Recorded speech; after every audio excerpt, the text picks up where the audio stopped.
For those following the Idaho student murders and Bryan Kohberger case, this video will be covering how events unfolded, the probable cause and arrest affidavit, and the eyewitness surviving roommate's account of what she saw. Please watch and interact with me by discussing your thoughts in the comments below after the conclusion to this true crime story. Hey everyone, welcome back to my channel. If you're a first-time viewer, I'm happy you found me. Be sure to subscribe, like, comment, share, and click the notifications for new content. Again, welcome, and let's get into the story.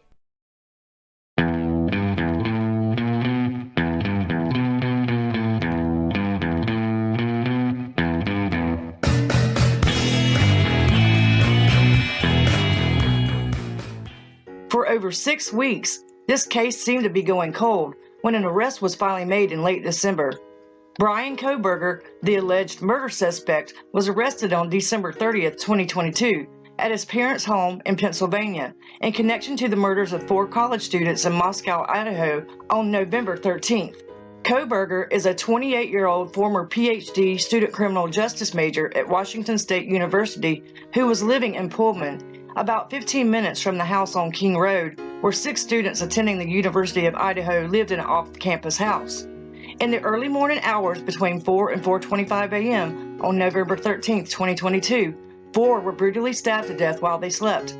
In late December, while Kohberger was at home with his family in the Poconos, located in Monroe County, Pennsylvania for the holiday break, authorities watched him like a hawk. Within 4 days, the state police took him into custody after an arrest warrant was issued in Moscow. He was connected to the crime through DNA evidence and was charged with 4 counts of first-degree murder and 1 count of felony burglary with intent to commit murder. After weeks of the police withholding information from a very distressed and fearful public to avoid compromising the investigation, much like the Delphi case, police remained tight-lipped. Until on January 5, 2023, the details about the arrest affidavit were finally released to the public, including the roommate's eyewitness account of seeing the suspect inside the house and other evidence police gathered that connected Kohberger to the brutal slayings of her 4 friends, Ethan, Xana, Kaylee, and Madison. The evidence listed in the affidavit is very harmful to Kohberger's defense because everything listed in it points directly to him, yet he still feels confident he will be exonerated, which isn't even the same as being found not guilty because he has yet to even enter a plea in court. His next hearing isn't until June 26, 2023. Not only is he connected to this case through DNA, a male source found on the button of the knife sheath belonging to the murder weapon, a fixed blade, much like the one you see in this picture, which is yet to be found, that was lying on the bed beside one of his victims close to the body of Madison. There is also an eyewitness, the roommate that survived, who actually saw the suspect when she opened her door and was able to describe him in vivid detail, claiming the man she saw had bushy eyebrows, wearing all black with a mask covering his face and nose, possibly a COVID-19 mask, and that he was about 5'10" or taller, with an athletic build but not muscular. The circumstantial evidence in this case is very strong as well.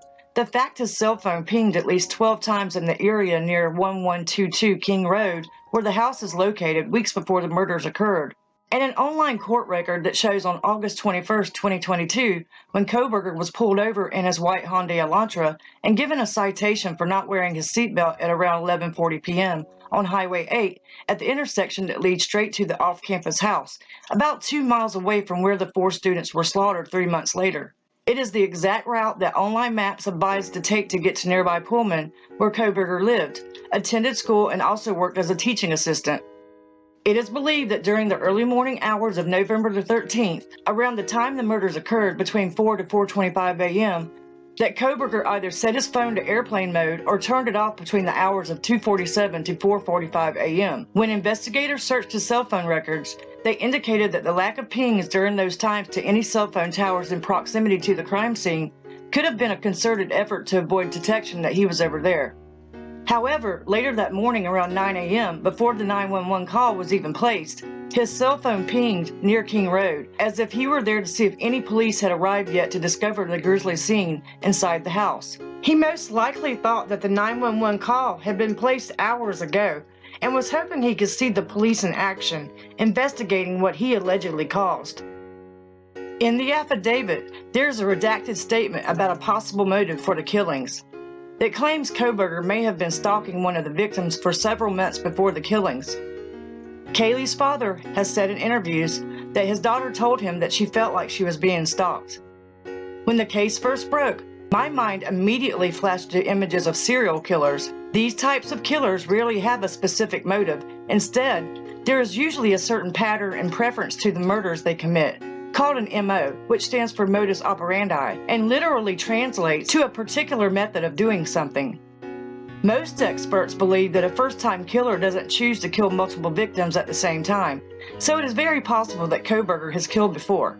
And even if this was his first time, I definitely believe he would have done it again. Murderers sometimes revisit the scene of the crime while the investigation is underway, which is most likely why Kohberger's phone pinged later that morning at 9 a.m. near the crime scene. Serial killer Son of Sam, whose real name is David Berkowitz, would sometimes blend into the crowd of people that gathered at one of his crime scenes to watch the police work. Ted Bundy was a former law school student and also one of America's most prolific serial killers. Bundy preferred killing young women who were often college students. In 1978, after escaping a Colorado jail while on trial for murder, he arrived at Florida State University and broke into the Chi Omega sorority house, where he attacked and bludgeoned 5 female students, killing 2 of them. They also enjoy hearing about themselves in the media. Dennis Rader, the BTK serial killer, would stalk his victims before torturing and killing them. He loved to interact with the media by writing to the press and appreciated the attention. Richard Ramirez, the Night Stalker, entered people's homes in the middle of the night through unlocked doors and windows, killing them as they slept in their beds. Kohberger posted a crime survey on Reddit, asking people to participate in a research project about what motivates a person to commit crimes. Bryan Kohberger was not only a student of criminology, but I believe he was a student of the serial killer. By December 11th, Kohberger is making plans to spend the Christmas holidays with his family back home in Pennsylvania. The plan involved his father flying out to Washington, and the 2 of them would take a road trip and drive back to Pennsylvania together. So they headed out on the 13th in the Hyundai Elantra. When they arrived in Indiana on the 15th, Kohberger was pulled over twice on the same day for tailgating and let go with a warning both times to stop following too closely to the cars that were in front of him. Because there were no warrants issued for his arrest at the time, the Indiana police wouldn't have known that Kohberger was a suspected multiple killer, just a bad driver. With all this information from various sources about the car, it essentially landed Kohberger on the police's radar, and eventually he became their prime suspect. This is what police back in Moscow had been waiting for, a way to assure that he was their suspect by obtaining a source of his DNA. When he arrived at his parents' home, the state police were notified and began a 4-day intense stakeout where they watched his every move. They were assigned 2 main operations: to know where he was at all times in case they needed to prepare an arrest warrant and be in a position to arrest him at a moment's notice, and to obtain an object containing his or his father's DNA that could be compared to the male source left at the crime scene. They paid special attention to when he took out the trash. Only when he did this, he would discard it into his neighbor's trash cans instead. Once trash is thrown into garbage cans, it is considered abandoned property, and police do not need a warrant to retrieve anything that has been put inside of it. Eventually, they did find a source of DNA belonging to his father. After it was tested, the results were a familial match to the male source found at the crime scene on the knife sheath. 2,500 miles away from the crime scene, at around 2 a.m. on December 30th, SWAT teams ascend on his parents' house by breaking into the home with an arrest warrant and took Bryan Kohberger into custody without incident for the murders of the Idaho college students. Once he is detained, they swab his cheek for his DNA, which is a direct match for the source found at the crime scene. He waives extradition and is flown back to Idaho, where he is charged with 4 counts of first-degree murder and 1 count of felony burglary with intent to commit murder.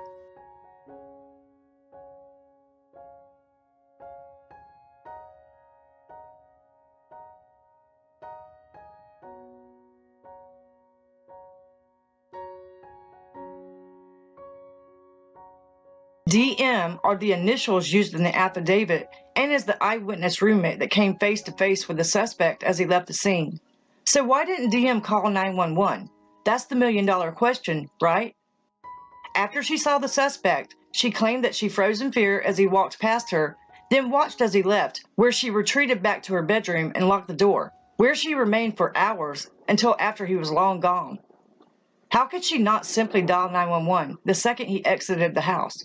In fact, she never called 911. Instead, the two surviving roommates, DM and BF, called a group of friends to come to the house after they found one of the victims on the second floor unresponsive. When they got there, it was reported to 911 dispatch around noontime that one of the roommates was unconscious and could not be awakened. It was one of their friends that immediately called for help, not DM. Because DM was the only living eyewitness that saw the suspect, she gave her statement to the police and told the truth to her best ability, considering the circumstances that she just lost her friends and roommates and must have been scared out of her mind. She gave a very detailed description of him to the police, with one being a very important and crucial detail about his appearance that helped get him arrested, and will probably be one of the most compelling pieces of evidence that will get him convicted: the bushy eyebrows. The shock she was dealing with after learning that the man she saw earlier was responsible for stabbing her friends to death, knowing she could have died too, it must have been an overwhelming sense of fear, sadness, and even guilt. It must have been so surreal. No one ever expects something like this to happen. Who would ever think that one person with a knife could come in where 6 people are staying and be able to kill 4 of them, then escape and elude the police for over a month? According to the timeline of events, all 5 roommates and Ethan, who was Xana's boyfriend and was spending the night, were all back at the house around 2 a.m. The house on King Road has 3 levels. BF, the initials used for the second surviving roommate whose bedroom was on the first floor, slept through the entire massacre. DM's and Xana's bedrooms were on the second floor, and Ethan was there with Xana. DM believed that everyone in the house was asleep until she was awakened by noises at around 4 a.m. At first, she thought it was Kaylee playing with her dog Murphy upstairs on the 3rd level. It could have been possible she heard Kaylee because, according to her phone records, Kaylee was on her TikTok account at 4:12 a.m. Then, just a few minutes later, DM opened her door because she thought she possibly heard a voice saying, "There's someone here," but she didn't see anyone. The police believe the murders occurred between the hours of 4 and 4:25 a.m. because Xana received a DoorDash order around 4 a.m. This could have explained the voice she heard saying, "There's someone here," when the DoorDash order arrived. The second time DM opened her door, she thought she heard crying coming from Xana's room, and also a male voice saying, "It's okay, I'm going to help you." While still hearing noises, DM opened her door for a 3rd time and saw a man she did not recognize. He was dressed in black clothing and wearing a mask which covered his nose and mouth, and walked straight towards her, causing her to freeze in a frozen state of shock. He continued walking past her and used the rear sliding glass doors on the 2nd level to exit the house. If you can try, empathize with her experience. The thought is terrifying. As a young woman that just came face to face with a killer before daylight, the fact that she used the word freeze was literal. She went into shock and became too scared to move. It was paralyzing fear. It's like when an apex predator attacks a much weaker animal, then plays dead, a type of self-defense mechanism in order to survive the attack. But once the police arrived, she did very well in recalling what he looked like, which was a miracle, considering what happened to her mental state hours earlier that kept her from calling for help. It may be confusing to some and shameful to others that she didn't call 911 after he left, and that since she survived, she was safe. However, I don't think she ever got to that point of feeling safe until after the police arrived, and even then, she had to be completely traumatized. You also have to remember, the murders of her 4 friends were not her fault. Those were the acts of an evil being. I believe, according to the details released, he was able to perform these acts precisely and quickly. According to the details about this massacre, there was a lot of blood at the scene, and the type of knife the suspect used, one with a fixed blade, did a lot of damage in a short amount of time, probably killing all 4 victims within 20 minutes or less. DM, the roommate who came face to face with the killer, and BF, the roommate that slept through the murders, will forever be affected by this horrible event. They will most likely suffer from survivor's guilt and PTSD. In my book, that makes them Kohberger's victims too. And it begs the question, why did he leave DM and BF alive? BF was asleep on the 1st floor and never woke up. He probably never realized she was even there. And even though he walked right past DM, I don't think he even saw her. It was dark in the house, and he was most likely in a hurry to leave and just didn't notice her. After this happened, Many college students left school and returned home because the fear was so palpable that someone out there did this and was free to kill again. People everywhere in the community were terrified. I can't imagine anything but sheer terror for GM and the sleeping roommate that also survived, yet had to wake up to the horror of finding out their friends had been slaughtered by a monster and was still at large. I wish them well, and I will not judge. The big picture here is that 4 young innocent lives were taken by a deranged monster. And my heart goes out to the families, friends, and their loved ones, and for anyone affected by this horrible tragedy.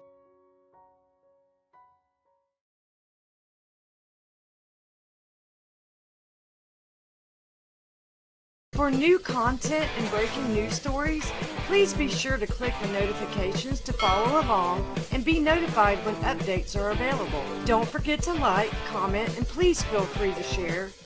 You can also join my Facebook group for True Crime and History Time and follow me on TikTok and Instagram. My usernames for those platforms are @JerryScarborough_official.